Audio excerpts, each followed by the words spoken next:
flipping the table.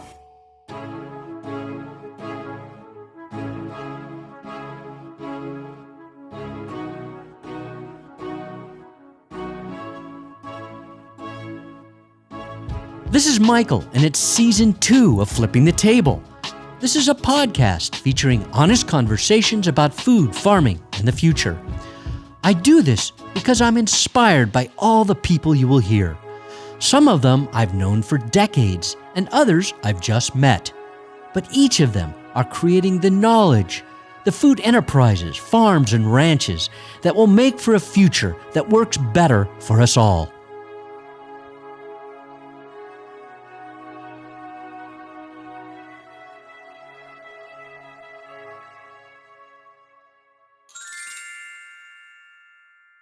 I have a quiz for you today. What do the following three men have in common? Theodore Parker, the influential American transcendentalist from the 19th century, Rabbi Jacob Cohn of Los Angeles, and Dr. Martin Luther King of Atlanta, both in the 20th century. Well, they all used this phrase: "The arc of the moral universe is long, but it bends toward justice." This is a quote I'm sure many of you have heard. It has been taken to mean that in the end, the right moral outcome will be achieved. I know I've used this phrase in that way on many occasions. It is for me a sort of balm to soothe the sadness or frustration I feel at the slow pace of change.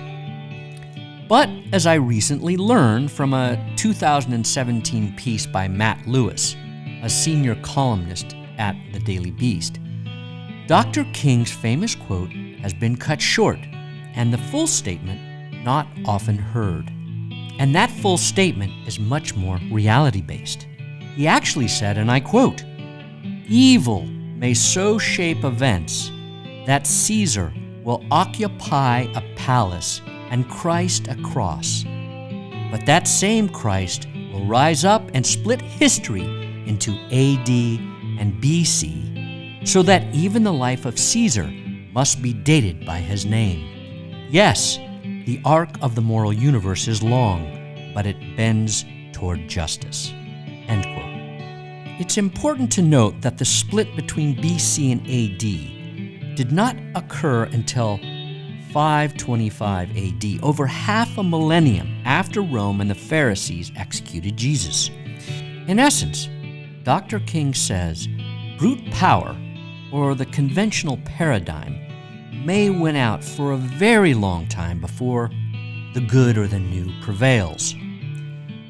This notion of realistic assessment of the challenges to making change is central to my conversation with Dave Henson, the co-founder and executive director of the Occidental Arts Ecology Center, located in western Sonoma County.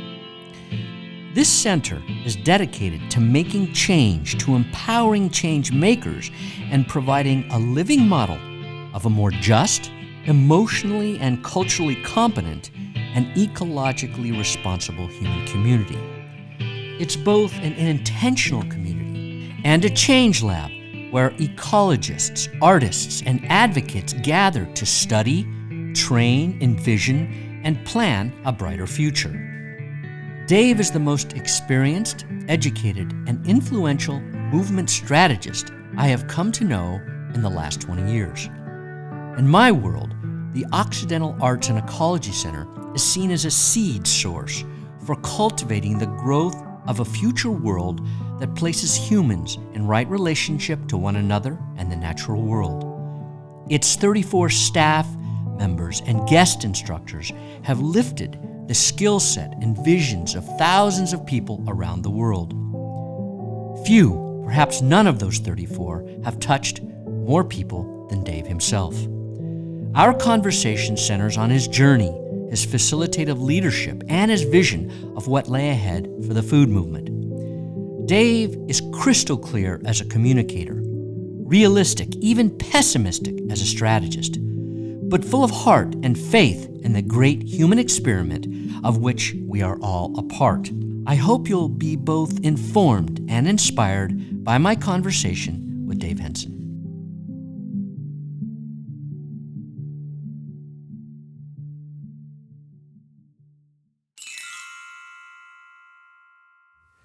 So I'm with Dave Henson from the Occidental Arts and Ecology Center, and we're going to talk about his work, his journey, and movements today. Welcome. Nice to have you. Great, Michael. Always a pleasure talking with you. So let's start with your journey. I know you were born in California, you grew up in Ventura. I just want to kind of hear your story about how you became interested in the things that you're interested in your work. What brought you to Occidental Arts and Ecology Center, which we'll call OAEC, so we don't have to say the full name. So go for it. Great, sure. Yeah. I actually was born in Colorado, spent 6 years there, but then grew up in Ventura County. And I went to UC Santa Barbara in my early 20s, and that was a transformative experience for me. I came out of I was an athlete and not particularly political as a high school student in Ventura County. And I happened to show up at UC Santa Barbara at a moment where the Diablo Canyon nuclear power plant was going online or being built in San Luis Obispo, and Reagan had been elected in 1980. That was my first year in college there, and he had introduced the MX missile from Vandenberg Air Force Base, which is right up the coast from UC Santa Barbara. You could see the launches, right? There was just a ton of activism. It was when Greenham Common was going on. The anti-nuke movement was a big deal. And I just got thrown into that headlong. I helped start the first CalPERG public interest research group that was right at the same time, and also right at the same time, the end of 79, when Iran had the revolution and occupied the U.S. embassy. President Carter at the time reinstituted draft registration. So immediately there was a coalition to stop the draft, and it was just activist central there. And I just found my home really with a community of people expanding their consciousness around cause and effect and the history and what right action might be in the big sense. And there was a lot of not elders, but sort of recently important movements that were foundational for me. The ecology movement, from 1970 on, UC Santa Barbara, the environmental studies program that I was a part of there, started after the oil spill in Santa Barbara, and I think it was 69. And the feminist movement and the anti-war movement, civil rights movement, that was all pretty recent history and active. Right. And I just went into it. I got very involved with War Resisters League and some other places that I took a couple long courses in organizing and around the country. And I started getting arrested a lot at these nonviolent civil disobedience actions around nuclear power and weapons. And then the war in Central America was starting, the U.S. Reagan. It was all Reagan time, which is pretty shocking when it's hard to imagine Reagan. Now we have Trump, but that was a big thing when he took over from Carter and started waging a lot of war in Central America. And I got real involved in that. And it's kind of my full-time job as a student was as an activist. And I did a double major, sociology and environmental studies, and got arrested so much that I became real active in process and in facilitation and agenda management. And how do you manage a couple thousand people making decisions together around a social movement? A moment in this case, like the Diablo power plant, and we had these huge occupations up there where 1,000 people would get arrested over a month, and I got real involved in the legal strategy, and then out of that went to law school at New College of California up in San Francisco after getting out of school at UC Santa Barbara, and it was just a trajectory, and I really found both political home and cultural home with that community of people that happened about that moment. And I'll say one of the things that I've, taught a lot at lots of colleges and universities over the years as a guest instructor. And one pattern I've recognized is that when you just happen to be 19 years old and you show up to your college, it might be a down moment in terms of social movement moments, or it might be a big one, like when South African anti-apartheid movement was happening, or there's these moments where I just happened into one, and that's what was going on, as opposed to a kind of a sleeper time, and I probably would be a totally different person. That's interesting. It's like you were there when the big wave happened and you wrote it. Now, were your parents socially minded? Were they kind of social activists in their thinking? Were they liberal, or did you come upon this all by yourself? Pretty much by myself. I give great credit to my mom, who's just a remarkable woman, 6 kids in 8 years. Wow. With the same father.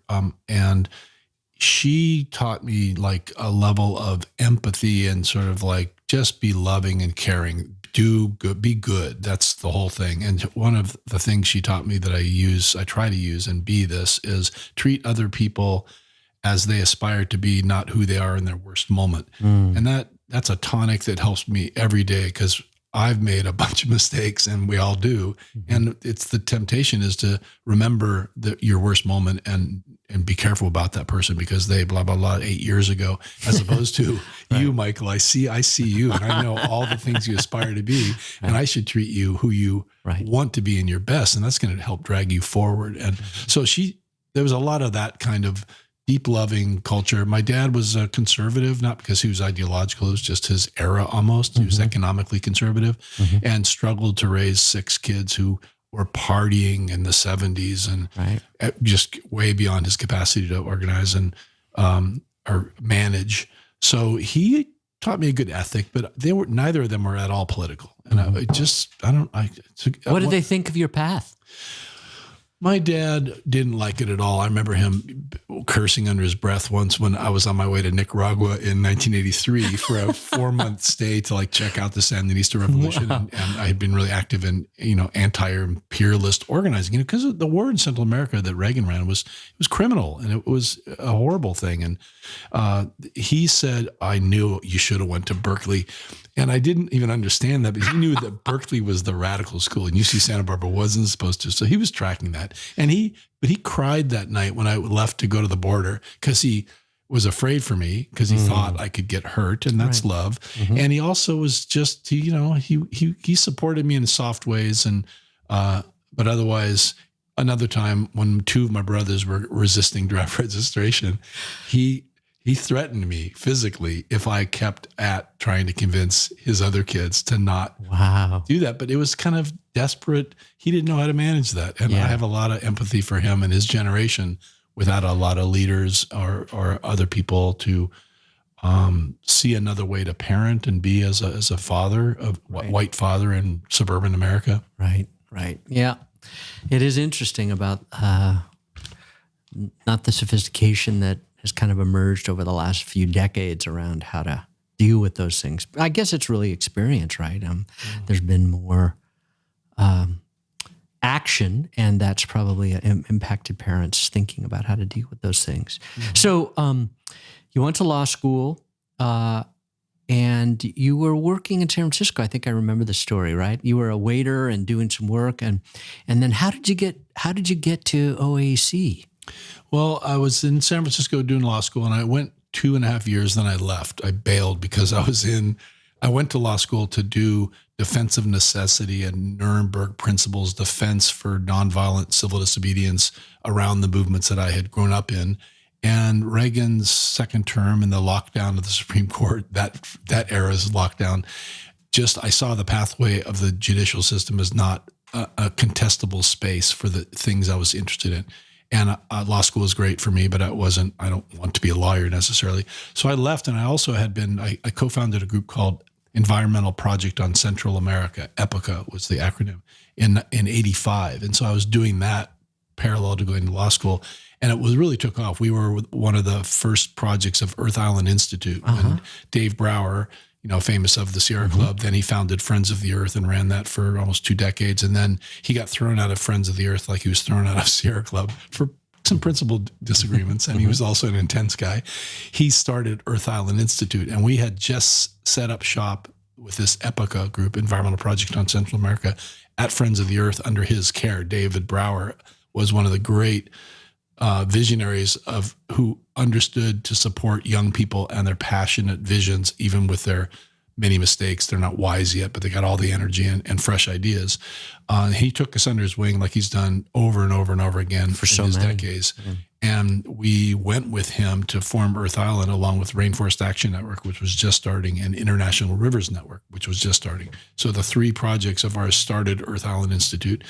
And it was happening. It was in you remember the building, the it's that rectangular pointed building and on Broadway. In San Francisco? Yeah. Yeah. But we were in the base of that. And wow.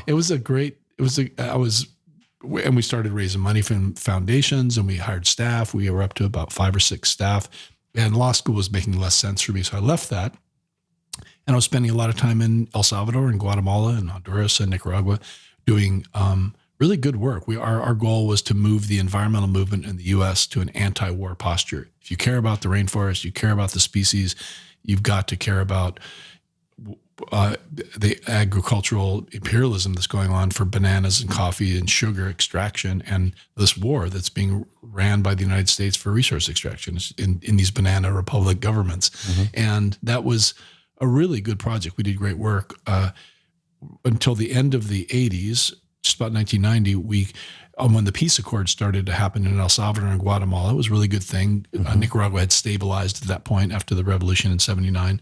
And several of us on the staff of Epoca went around the country, and we interviewed about 20 organizations who were ally groups that we'd worked with on a bunch of projects, and asked, where should we apply our somewhat substantial skills? Because as a little mini culture, this group Epoca, we were noted and notable as an organizing model. We had done really good work. And so we ended up, after consulting with a lot of people, doing a joint project for the next 4 years with the Highlander Research and Education Center in rural Tennessee. It's a very famous civil rights and labor organizing center. And the National Toxic Campaign, which was a great national thing with 30 state toxics campaign. This is the era of super funds and Love Canal-like situations where it was first getting conscious and active about that. And a woman named Jane McAlevey, who's a labor organizer now, she and I became the international directors for those two organizations in a collaborative. Mm-hmm. I'm going to get to the story of OAEC because it's this pathway that we had an amazing time working with globally out of these two organizations to form these international anti-toxic collaboratives. And Vandana Shiva was an early friend and ally, and Core and the Third World Network folks, and Wangari Maathai from Africa, and just an extraordinary community of, this is when they and we and I were all a lot younger. Yes. And it was a really good time. We had a big effect in helping to take on the GATT as it went into General Agreement on Tariffs and Trade, as it was morphed into the World Trade Organization. At that time, this international network had a big part of that, Institute for Agricultural and Trade Policy, and a whole bunch of ally organizations, Via Campesina. And so I was deeply involved with that. And then parallel was all the way back to when I was in school at UC Santa Barbara. I was with a group.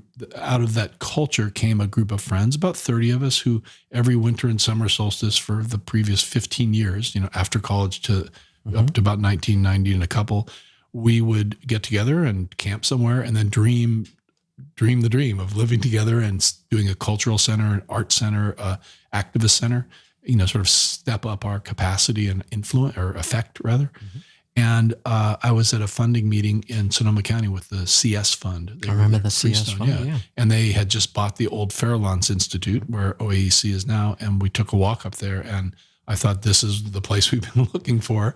It has all the elements we want. It's a big piece of land, 80 acres. It's gorgeous. It's a wreck in terms of there was 30 buildings. None of them were big or beautiful. They were all, the roads had come in. It had been sort of fallow for about 3 years. Great work that the Farallones Institute did for about 20 years before that. But those great gardens. Yeah, amazing gardens, amazing soil, amazing seed collection, and a property that money doesn't want because there's no nice building and there's just a bunch of teardowns. But we want that. We were happy to fix up, all the buildings and live there as a community and set up the nonprofit. So we did that, and I left my job at Highlander, and some of us from that project moved to OAEC. What year was that? This is 94. 94, okay. So out of that group of people, that friends group that had been meeting literally for a decade or to 15 years, always morphing who was in it. And, a bunch of us were ready, and we did it together. 10 of us started the OAEC, as well as the Sowing Circle intentional community that shares the land there. Wow. So 94, okay, cool. That's when you moved up. Mm-hmm. It's our 25th anniversary this year. So wow, you're gonna have a big party? We are. Good. You're getting an invite. All right, I hope so.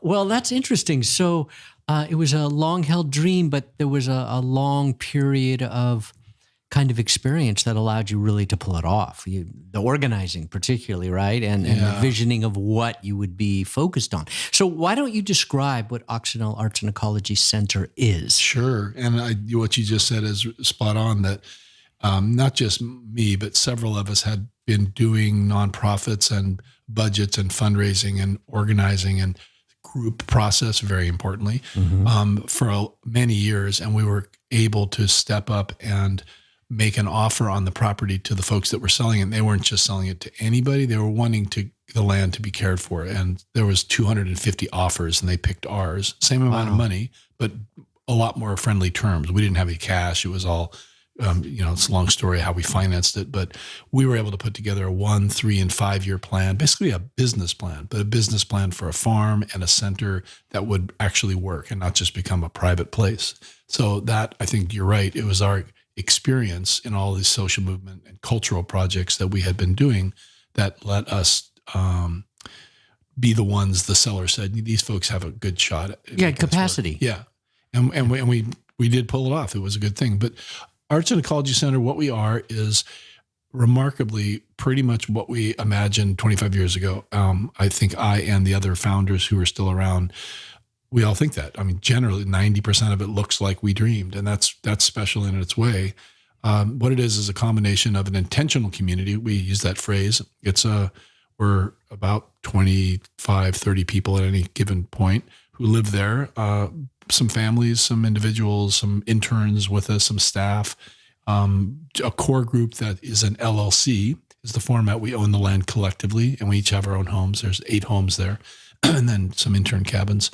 And so it's a place to live. It's a place to do intentional community, which the advantages on that side, as more and more people know, are who can buy a house anymore, let alone rent, even anywhere in California. And it's kind of a catastrophe. I'm old enough to remember it was easy to rent my own room in a nice flat in San Francisco on a waiter's budget. That was normal. And now that is not possible. Right.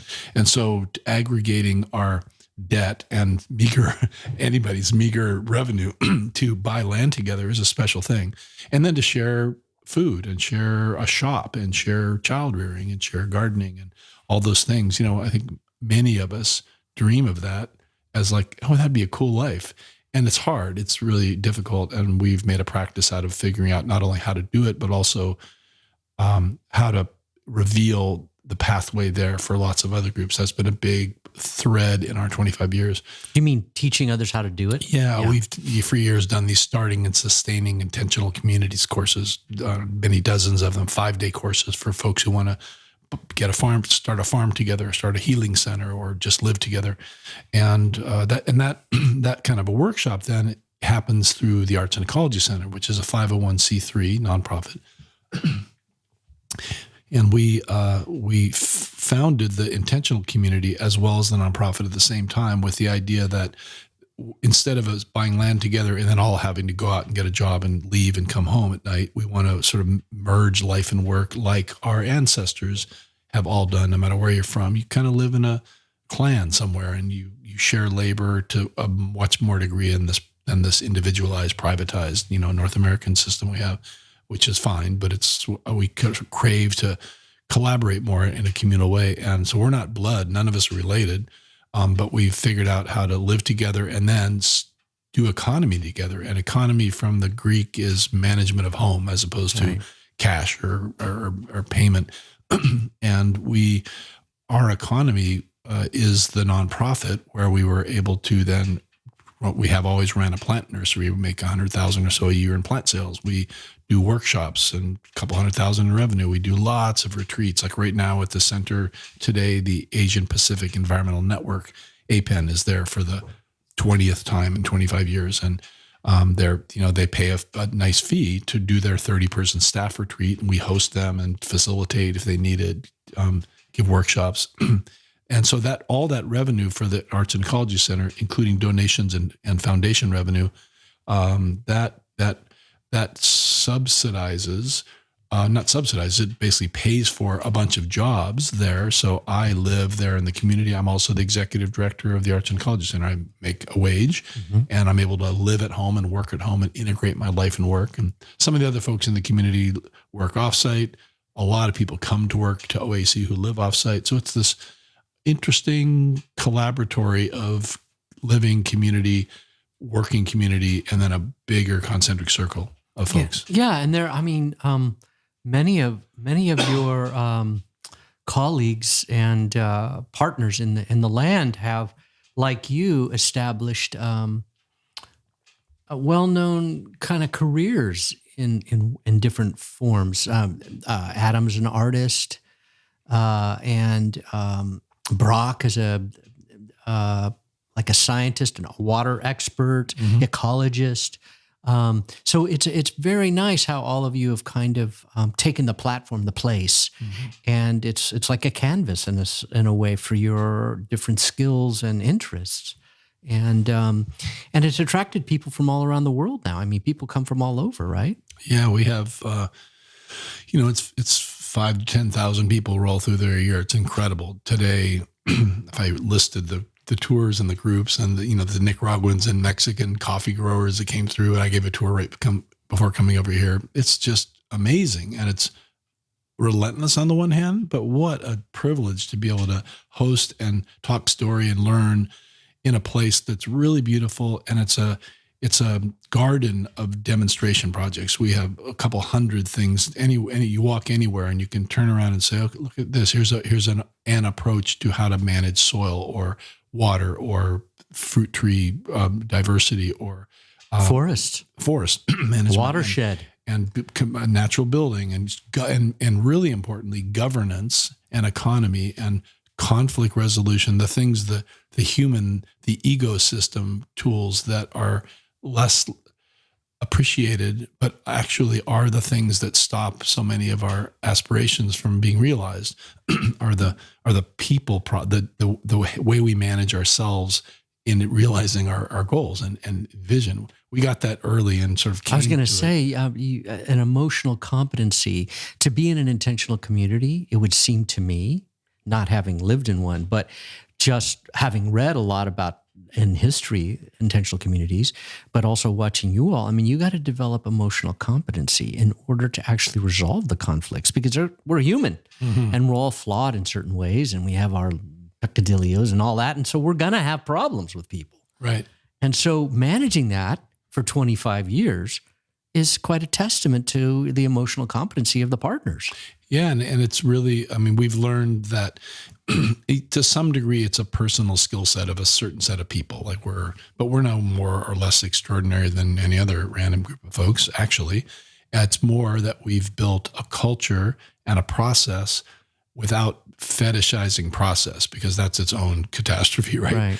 We've figured out how to welcome conflict in as a normal and appropriate and necessary element of culture, of human culture. And of creativity. Exactly. It's some of the best revelations and not compromises, but the best ways forward. Sometimes they're compromises, emerge out of conflict. And so it's how we manage conflict, not try to avoid conflict. And we have developed whole systems for that we train others on. It's not that we're right, but we've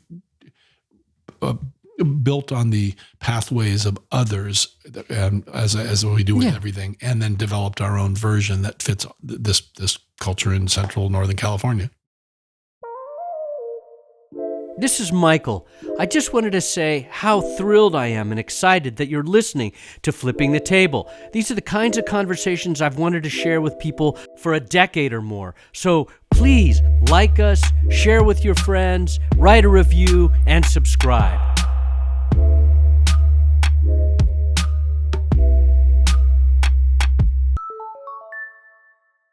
We were talking before we started recording about the concept that I was recently thinking about and listening to from Alison Gopnik at UC Berkeley about how young people in their teens and 20s are part of, she believes, part of the force that creates social evolution, because at that stage in our lives, our brains are very flexible. It's like comparing it to what psilocybin or other hallucinogenic drugs will do to the parts of the brain in the front that try to control everything. Mm-hmm. And that those frontal parts of the brain are what limit our ability to see possibility.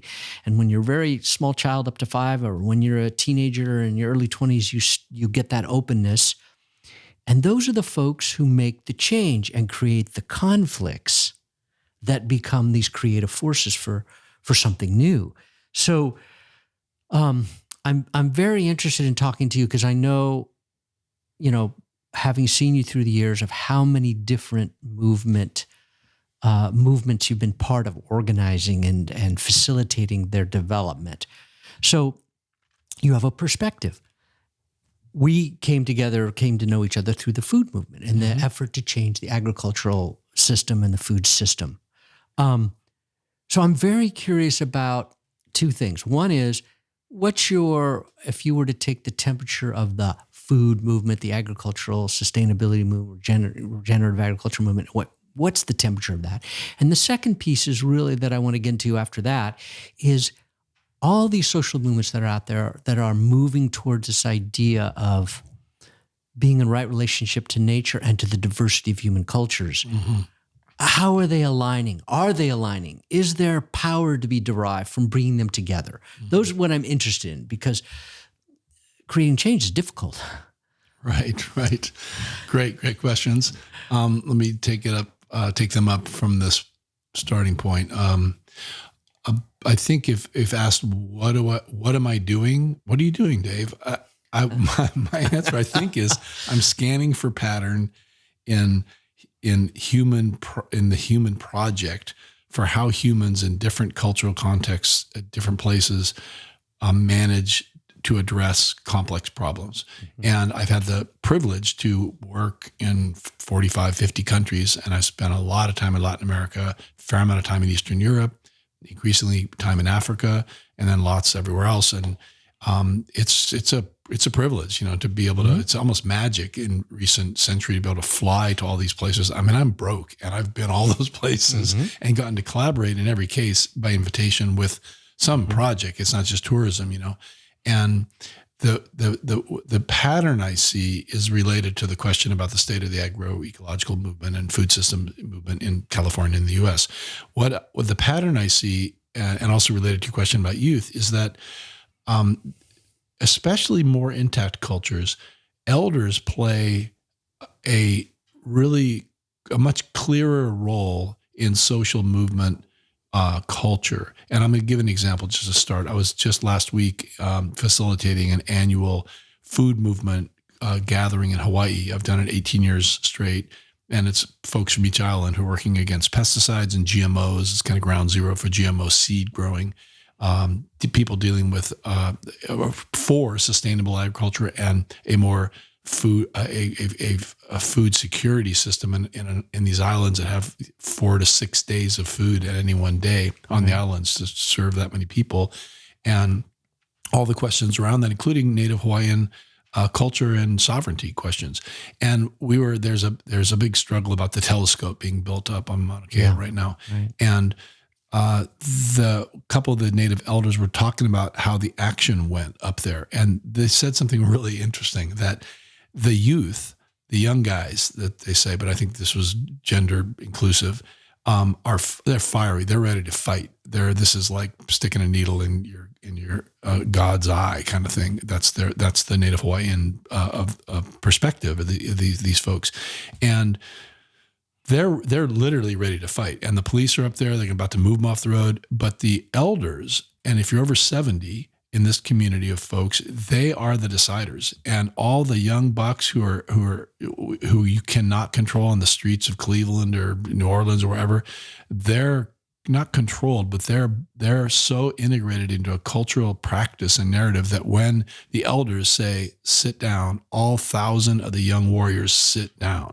And they say, be quiet, and it's silent, and it's almost bone chilling, like the most precise military operation, but it's entirely cultural. It's just that you respect these elders, not because they are the smartest necessarily, or important to what you said earlier, it's actually the young ones who are going to find the new information, the new way. Their brains are actually formulating around radically increasingly complex sets of information and time horizons and all kind of stuff that my brain is sort of calcified probably on that front. But what I got and what these elders have and what you have is, to whatever degree, wisdom, some perspective based on scanning for pattern in many situations, whether you call it that or not, and a perspective that and also, importantly, in an intact culture, it's perspective over time. You're the 30th generation to hold that responsibility,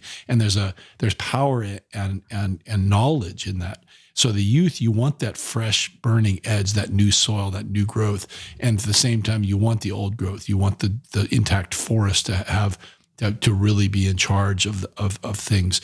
So back to your main question, what I see in the food movement in California is a sort of a combination of, the organic movement that largely started here in the U.S. We're, on the one hand, we're winning. Organics are normalized. It's a Costco and Walmart. It's like, it's not a hippie thing anymore. It's not a funny thing, or even an unaffordable thing for that matter, from increasing communities because of the way the market works around it. But it's still only 3, 4, 5, percent of the market, and that's so. When I step back and scan my last involvement in the food movement in California over the last 30 years, and sustainable ag movement, I see all of us with the same values and same goals that we've had for 45 years, and that's strong. They're right values. They really are. They're the right answer to almost every question around health and safety and future and soil and water. Yet we don't get traction. And that makes my movement mind think the block there is it's not that we're not smart enough or not working hard enough, or that we're not convincing more people because we're not saying the right message. It's no, this is a structural problem of the nature of like economy. Racism. Yeah. And governance. It's like, this is not because we're not doing it right. There's forces that are making this a permanent lockdown for industrial agriculture, and we have to address those forces. And that doesn't happen on the farm, at the food store or the farmer's market. There's lots of education there for sure, but this is about governance and who controls the economy. That's what this is about. And that has, issue by issue in my life, I've found that same pattern where aspirations on a subject matter, whether it be war or homelessness or housing or transportation or food, the answer is not almost always in winning on that issue, because step back. It's a structural setup. That's the conundrum. It's about governance mostly. And let me say one more thing, that if economy is the management of home, which it really is, how are we going to, the economy is the answer to how we are going to manage our shared resources, our water, our air, our food. What's that look like? That's our economy. And who decides on the constraints on what you're allowed to do in the economy is governance. And if we're supposed to be self-governing, and if we don't set the parameters around what you can grow, how you grow it, what you're allowed to spray, what you'll pay somebody, we're abandoning it to, quote, the market, which will always seek the cheapest way. That's just the beast that it is. It's not even right or wrong. It's just, that's its operating instructions. Capitalism is to make the most money for the least cost. And you can't blame it. That's actually what it's set up to do. So it's it's self-governance that is the only mechanism by which we can constrain capitalism to do right. And that's the grand struggle. Uh-huh. Yeah, it is. And it reminds me, actually, I was trying to figure out how to bring this up, but I remember when you were working with POCLAD, and I can't remember what POCLAD stand for as an acronym, but you can remind me. But because I remember I came to a retreat at OAEC that you were leading with POCLAD members, and I was so struck by the intelligence of dealing with the legal parameters around corporations and the history of corporations. It was the first time I'd really been grounded in that knowledge, and I was really struck by it. So maybe you could talk a little bit about that, because that has everything to do with governance. That's right. Yes, it's the program on corporations, law, and democracy, POCLAD. A guy named Richard Grossman and another man named Ward Morehouse co-founded it. It's 30 years ago. Richard was there, actually. Richard, yeah, and both of them have passed. They were both just great warriors, really super smart, amazing humans. They were trained as lawyers, I'm sure, weren't they? Well, actually, neither. No, they were they're historians, writers, activists. Wow. But they knew law. Yeah, and then we had a collective. It was a think tank of about a dozen of us that did it for 20 years. It's still around. It's waning in terms of its activity, in part because, what POCLAD did in the early 90s was bring forward really the first organization to write about several books and tons of workshops on the problem of corporate personhood. This is well before Citizens United. Right. And it was an obscure notion that corporate personhood, but that was our conclusion when you follow the thread on any issue back to what's the real causation, what's our problem, what's the real problem. Not that there should be less pesticides on the farms. Yeah, that's the problem, but what's behind that? Why is there more? And you go, why? First cause. And you find, and then there's all these proximate and tertiary causes that go downstream. But the first cause in this case, in almost every case, is that I'll be brief here. Is that we, the people, have forgotten that we're the sovereign, at least theoretically, and that corporations exist only because we charter them with the right to exist at the state legislature level. That actually is legally the pathway that happens. Mm-hmm. And it was never set up, this country and the democracy and the economy within it, that Walmart and Facebook and Exxon actually rule the world. That was not the design. And why would we design that? Why would we allow private profiteering to result in the likely extinction of half the species on the planet, if you believe E.O. Wilson, in the next decades, not millions of years, through burning through all the fossil fuel in the climate? And why can't we stop that? Because it's just the market. The market will do that until it's all over. And the only way to constrain the market is to exercise our sovereign responsibility, power to just prescribe economy. And that doesn't have to look like communism or democratic socialism or capitalism. It's the challenge of human governance. It is. Unless we go to a dictatorship of some sort or military dictatorship, it's our responsibility. And what POCLAD did really well was reveal the history and law and culture of how corporations have succeeded over the last century and a half in gaining the rights of natural persons, the constitutional protections that were designed by the framers for human beings. Right. And in that case, it was only white line-running males. But our story as a people has been putting more and more of us at the table of democracy, blacks and Native Americans and women and felons, and who's not there yet? Gays and lesbians, maybe not, still felons. That's been a struggle. That's been the story of American struggle, has been increasing the number of us who are part of we the people. Mm-hmm. And yet now I think everybody knows this. Corporations actually run the country. Yeah. And we got Bernie and Elizabeth actually on mainstream TV and they could win the presidency calling this out. So I have mad respect for Richard and Ward and Virginia and Mary and Peter and all these folks at POCLAD. I was one of them who called that in early. And it's been it's an important part of the evolution of my thinking. Yeah, I was really I was moved by it, and it's key. I keep it in mind all the time, and because it is the great conundrum: how do we basically control the ability of corporations to impact all of our lives in so many different ways? And it doesn't. And right now, because Citizens United, now the corporations really control most of what goes on in government. I mean, it's incredible, really, the amount of money that's being spent on elections, and it warps the system. But I do, as you point out, I think it's so obvious now. Everybody's looking at it, and I just read actually in the latest New Yorker a really interesting interview with Abigail Disney, the granddaughter of Roy Disney, or the daughter of Roy Disney. Maybe it was the granddaughter. And her, she's worth hundreds of millions because of the Disney family, and her decision to stop flying in a private jet, to take on Disney around its treatment of its workers, a third of whom were living in cars in the parking lot because they couldn't afford to, So it's a really interesting story about awakenings that are happening at all levels. And then it has the millionaires, millionaires who have all signed not the pledge to give away a third of their money, because that's billionaires, or half their money. The millionaires who are fighting against this effort to stop taxing the wealthy. It's like, so it's even at that level now, people are just like, Jesus Christ, we got to do something. So, and it gets down to why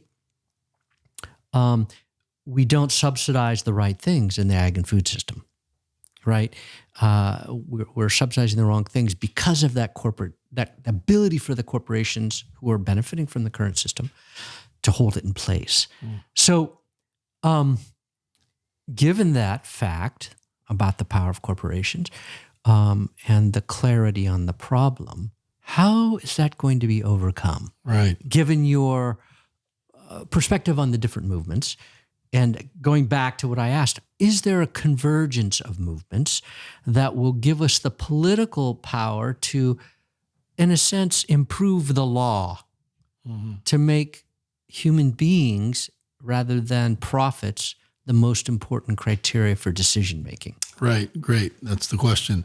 I think my mind and an activist heart goes, and has been doing for the last probably decade, of assessing where is the contestable space, where is the contestable arena of governance.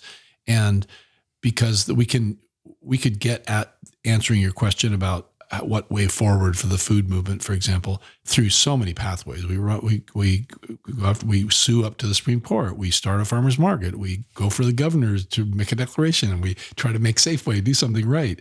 And there's so many pathways, right? So each of those, in my mind, is an arena of struggle or arena of engagement. It's the space in which we're going to try to move the ball downfield towards our values and goals, right? And in these times, this last decade, and increasingly today, I think that it's a hard answer, is that the national project, the United States of America, is not a contestable space for most things. Why? Because Citizens United and many other cases in a row of cases have empowered private capital to basically buy elections without even knowing who's behind them. That's the result. And it's outrageous historically. All the framers and all they're turning in their graves. It's just unbelievable. And the result of that has been the Senate is a lockdown of Republicans. And you need 60 votes to do anything in the Senate. Now that the nuclear option has happened, that may change, but we don't have good hope to get rid of the Senate's a lockdown. The Supreme Court is worse. It's 5 pretty hard right people, 4, 2 of whom wouldn't be seen as the liberals on a normal court. There would be the moderate conservatives, but they're the liberals on this court. And Ginsburg's going to pass soon, and there's going to be 6 unless Trump's out. And this to say this, everything goes to the Supreme Court. It's a 5-4 vote. We're not going to govern what has to be done. And it's pretty dramatic. The things we need to pass, the constraints we need to do on capitalism in order to stop okay, step back. We're in peak everything. And there's a time horizon that's remarkably close to us about when the planet becomes unlivable for most species and for most of the humans. And we're in for a crash where several billion of us will certainly pass dramatically in a very short time. That's inevitable at this point, unless something unbelievably dramatic happens in this space of governance. And we've both been watching this for decades, knowing about greenhouse gas emissions and climate change. And despite the unanimity of the awareness, except for the few, they're not climate deniers, they're reality deniers. And they just won't allow something to impinge on their lifestyle and point of view. This time horizon of collapse is moving towards us as we move towards it, as less action is taken and the situation is exacerbated. That's the big picture. We're in real trouble. I don't mean to be apocalyptic, but to not be honest about this is to ride along with the genocide, the ecocide that's happening in extreme short term. We're talking decades and a couple centuries, not millions of years. It's so hard to say. And what are the youth going to think? What are they going to do? But somehow it's got to be said. But back to the central question. Well, they're saying it. Greta Thunberg and all of her allies, they're saying that's right. And they're calling it out. And it has some effect, but it's not stopping exploration of oil and on and on. So what's to be done? Well, back to what's the appropriate arena of struggle. The nation state is not a contestable space. I think somebody should work on the Farm Bill. Somebody should work on laws on Congress, but we're not going to get anything done. We need dramatic change, rapid change. And God bless Bernie and Elizabeth and everybody else for having a good program. But let's see, Mitch isn't going to allow that to get through. Roberts Court's not going to allow any of that to happen. So what's exciting is it's not local, it's regional scale, dramatic attempts to solve the problems. That's where you and I could go back and forth and give each other example after example, translocally all over the world, where communities, big cities, small cities, counties are taking, they're not waiting for the nation state. We've got to realize this locally. And it's sort of a grass tops thing. It's going to come up from the grassroots. And that's like a organizer's refrain, but it's not always true. That's not always how change happens from the people. Mm-hmm. But in this case, I'm excited about California. Mm-hmm. Newsom's great. It could be better. Brown could have been better. He's fine. Mm-hmm. But California's positioned right now to at some point say, okay, federal government, if you're going to stop funding us because we have sanctuary cities and we have gay marriage and we have women's right to choose and we have a saner immigration policy, that's fine. Just stop funding us and we'll stop remitting taxes that funds way more than our share. We're subsidizing all the red states who think we're on the dole. And that thus begins civil war.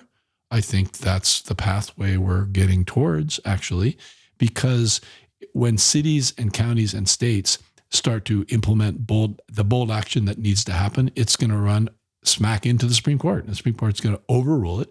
And then it's a crisis of jurisdiction. Then that's when San Francisco says, no, we actually legalize marriage for anybody in the city. Go ahead and bring in the feds, but it's illegal to collect anybody on city government, including the police. You're not allowed to talk to them. This just gets escalating, right? So in the food system, I think some of the most exciting things are happening in coastal California, where, you and I know well, in the grape industry where we live, they're moving pretty rapidly, and there's still a lot of problems, but I think there's not only a market, but they get that the population in which they live, they're better off moving rapidly towards sustainable agriculture and farm labor and pesticide use and community relations.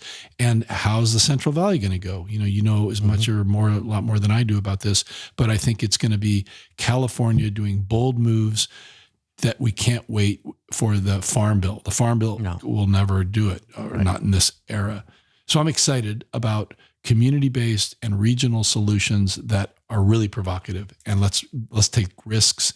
And when someone does something that's exciting and makes sense, every other little place should take it on and build from there. Mm-hmm. Models. Yeah. Because and different parts of the world are going to have different, as you were describing how in your education of creating your community, you applied things and adjusted them based on what you'd learned and read and experienced. And so other places will look at California as we look to other places. I mean, I remember when, a few years ago when they passed the groundwater management law here in California for the first time after being the last state in the union to have a groundwater law. But a lot of that was influenced by things that were going on in Australia. Right. So, there is cross-pollination. I mean, it's a natural thing to have happen. And so it's good. I want to go back to this idea because the potential for real conflict, like as you were describing it's already been said in the last year. People have said, wow, is civil war in the future for this country because we're so polarized, the Midwest and the South versus the coasts? I mean, is it really that polarized?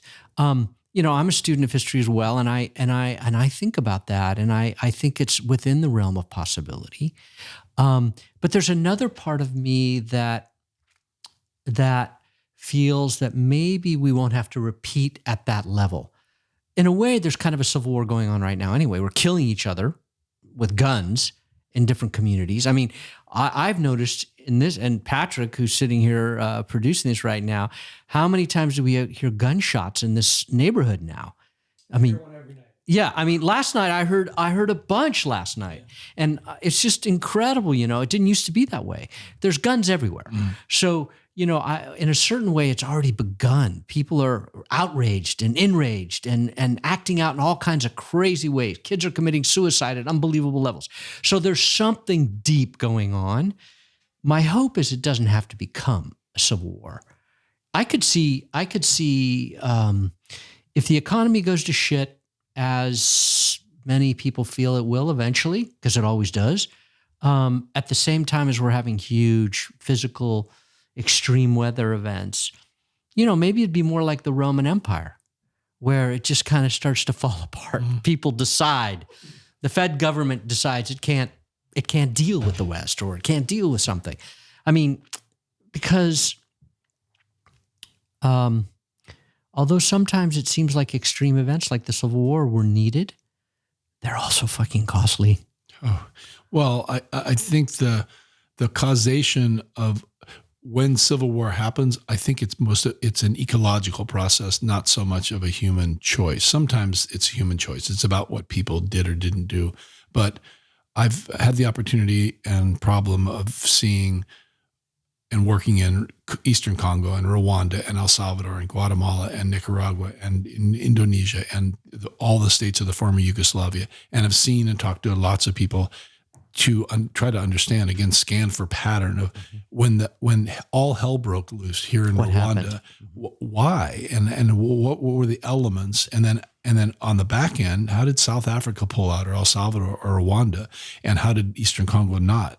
And I think about that a lot, because I think in history, as you, a student of history, the forces that drive people into increased enrage and outrage and conflict are basically resources. It's when it's all good until there's not enough food or water, and then people get nasty on each other. It's like, oh, that's what we are. We're just a species. We're no different than fungus or rats or birds or anybody else. We are, but everybody's got their special thing, and we have ours, our frontal lobe and our cosmologies. But when it gets difficult, I've seen it over and over and over, when people, and they turn to their own ethnic enclaves, like when Serbia and Croatia and Kosovo broke down after Yugoslavia, after Tito held them all together, and it was a dictator, just like Libyan or Saddam Hussein. They held it together, and then when you lose the control mechanism, which was horrible, it gets a lot worse. When then the married couple, who was one's a Serb and one's a Croat, just religiously Catholic and Protestant, is a weak bond. The marriage is a weak bond, and they'll split, or one of them will be hacked to death. And the other, you go back to your tribe or your religion, Ireland, you're Protestant and Catholic, and it's what's the causation? It's kind of resource instability. That is often the case. And I think we've been writing, like, I was born in 1958. There were 3 billion people. Me too. Great year. Great vintage. And in now is 7.5 billion people. It's just the only fact to note. It's like, that's impossible. It's an impossible number of people for this Gaia, this small film of a biosphere on this cold planet in the middle of nowhere, to support. It's actually empirically true. And anybody who says otherwise is lying, or they haven't thought about it, but they shouldn't be speaking if they haven't looked at it. Or somebody has so much money to make right now by just holding it off. Let's dig for more oil. Let's put more herbicide on and watch the soil go away, and have even more people die when we hit the cliff. The cliff has already been hit in many parts of the world. Go to the Bengal Delta, 10,000 people die every year from just the endless tides that come up. Right. So I think the reality of modern nation states like China, Russia even, and the Federation, India, the United States for sure, Indonesia, Nigeria, is that it's been free oil that has allowed us to aggregate at such great national programs. Right. And when the oil's gone, and that's like yesterday, it's decades away from it's kind of all gone. There'll always be a little bubble in crude somewhere, but not free. We're not going to fly around and have liquid fuel truck everywhere. Then the idea that you can manage 300 cultures across China by one central government sort of breaks down. And same thing here. I think the idea that Montana and New Orleans have anything to do with each other than should be trading and having good relations, but that we should have the same law on birthright citizenship or school programs. It's like, no, that's actually an inappropriate scale for the resources we have. So I think, and as end of oil comes and the end of the kind of artificially green revolution fed food production system that you know deeply well is an artifice. It's a sugar and caffeine pumped up system to get calories out that's using up one-time stashes of soil and fresh water, and it's making the crash even worse as we build more people. As we feed more people, more people will slide off when we can't feed more people anymore because there's no more oil and gas to make those chemicals and make those machines run. And so when I think about that Civil War question, it's not an aspiration or a prediction. It's more, well, what happens in human settlements across history is that when resource fecundity wanes and the good spring of 300 years of good times wanes, then conflict arises. And sometimes you can just retreat to your own and you can have a tough border, but it doesn't have to be civil war. But I don't know what it looks like here, but the breakup of the former United States to me seems not only inevitable, but appropriate. It's like, why should it be why forever? should this get, it's really about conflict is inevitable and it's already begun. I mean, we are polarized in this country. Look what's happening right now in the Senate. I mean, it's incredible. And going back, the key thing that I really appreciate about what you're saying is this need to look at reality. It's hard. People are scared, and fear is the weakest element of human beings. Because when they're afraid, a lot of things, they can behave badly, but also they can deny, and they can't look in the face at what's going on, and that is our big problem. And that's why it is really important to look at reality and to look at history and to look at the facts. And that's why it's so crazy that we're fighting over what the facts are now. That is like, wow. And that's what raises the alarm bells. So, and I would say this. We were talking about, going back to this theme about young people, what Greta Thunberg, and she's just a symbol. Mm-hmm. It's her generation. I see it in my goddaughter, Mandara. I mean, there is an awakening and there is a way of seeing the world and being in the world that's different from us, from our generation. We're old in a certain way. And so we can't even see, and really this is what Alison Gopnik was saying in that with Krista Tippett and On Being, which is a really great podcast I like to listen to. It's almost impossible for us to see what they will discover and create. That's the one hope I keep, and I try not to be overly optimistic, but for me as a human being, I have to be optimistic to keep the energy to keep going. And but I also realize our generation, we have to do everything we can to open the field for them. Mm-hmm. That's right. I think you're exactly right. That I'm going to give an ecological metaphor to what you said in the human realm.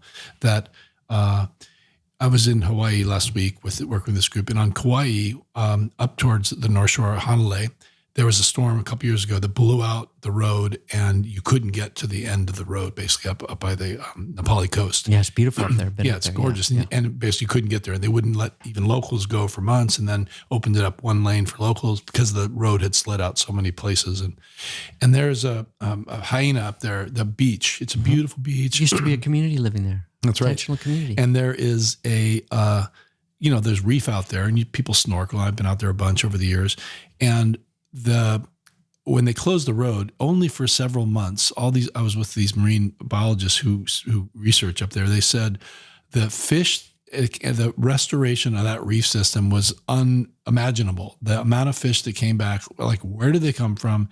And it like restored from, they would have thought would have taken 30 years in a month and a half. Wow. And because of no sunscreen and no people. Right. And I think I could give lots of those examples in the natural world where our assumptions or misinformation about how evolution occurs, it's so much more complex and exquisite and possible than we sometimes imagine in its mechanistic way.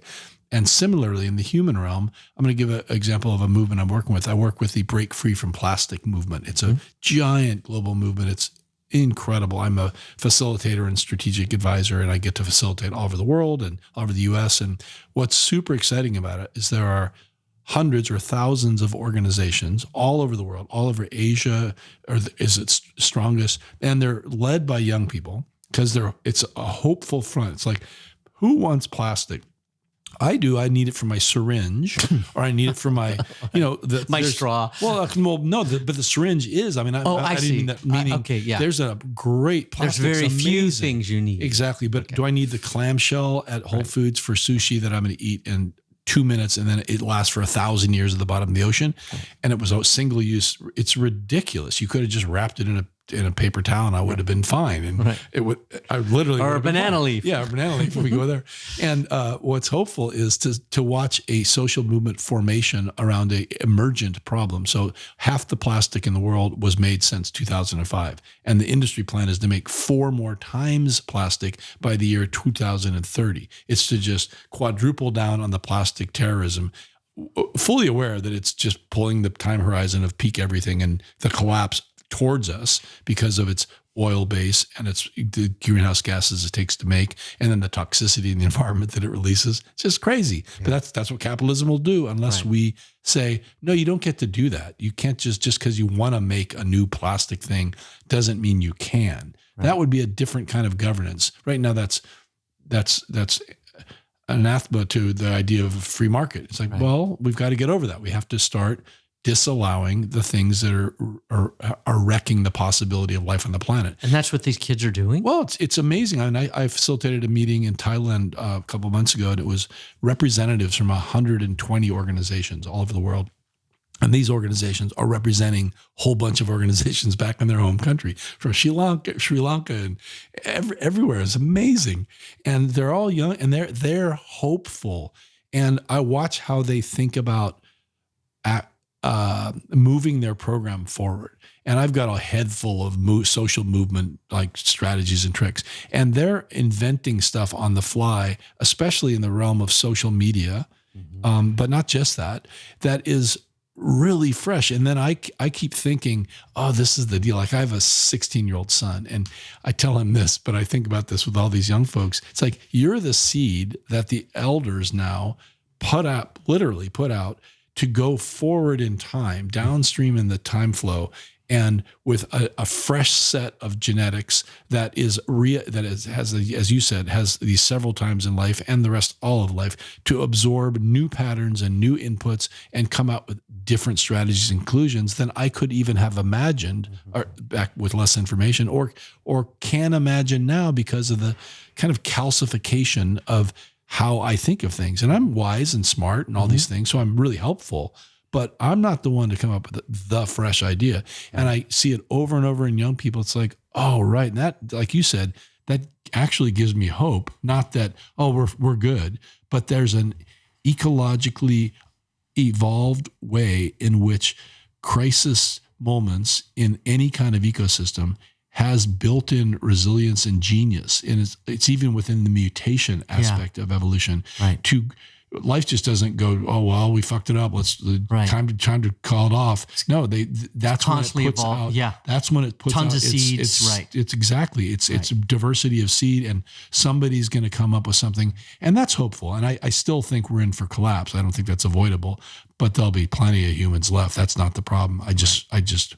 And amazing things will emerge as after the Roman Empire collapsed. I mean, incredible things. Yeah. I mean, the Enlightenment eventually occurred, which was an important step in human civilization for the Western nations and the Western world, I should say. So yeah, there's a lot of hope, and I think we should end on that because we've been going for an hour, and that was a great conversation. I really enjoyed it. Thank you for your time. Thank you for your good work, and best of luck with all the stuff that's ahead. All right. I appreciate you being always inquisitive and a great thought partner. Good. Thanks, Take Michael. care. Bye.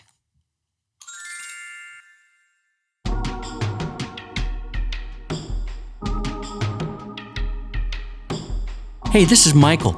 As you know, Flipping the Table is sponsored by Roots of Change. You can keep our program going by making a contribution to Roots of Change through our website, rootsofchange.org.